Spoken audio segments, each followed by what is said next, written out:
어제와 오늘 이틀간 진행된 6.4 지방선거 사전투표 최종 투표율이 11.49%를 기록했습니다.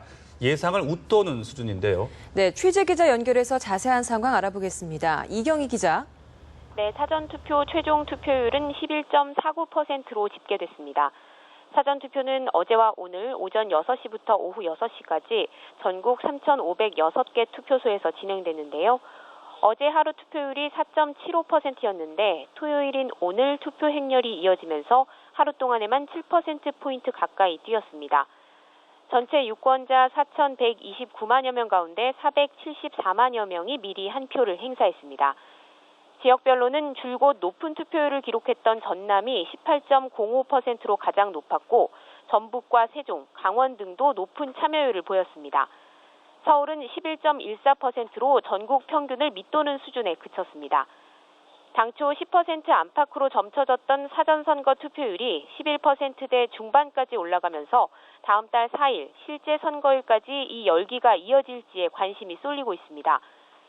높은 사전투표율의 영향으로 지방선거 전체 투표율도 이번에는 5%포인트 이상 오를 것이라는 관측도 나오고 있는데요. 이에 따라 1995년 첫 지방선거 이후 40% 후반에서 50% 초중반대를 벗어나지 못하고 있는 지방선거 투표율이 이번엔 60%를 돌파할 수 있을지 주목됩니다. 그러나 전국 단위 사전투표는 이번이 처음이어서 실제 투표율에 미칠 영향을 예단하기는 어려운 상황입니다. 중앙선거관리위원회는 성별 또 연령별 사전투표 현황을 분석해 내일 공개할 예정입니다. 지금까지 뉴스와이 이경입니다.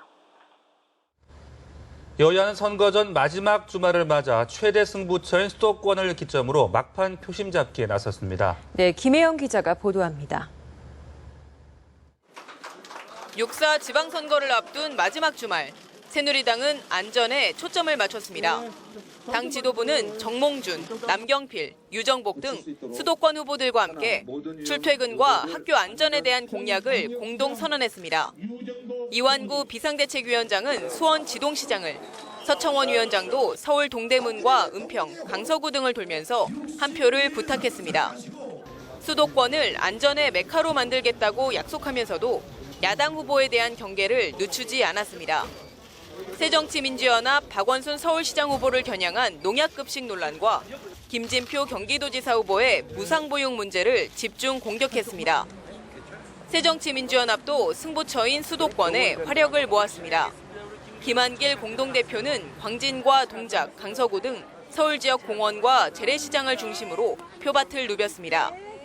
김 대표의 부인인 탤런트 최명길 씨도 김 대표와 동행하고 주부들을 만나며 세월호 참사로 분노한 어머니들 앵그리만 표심 공략에 나섰습니다.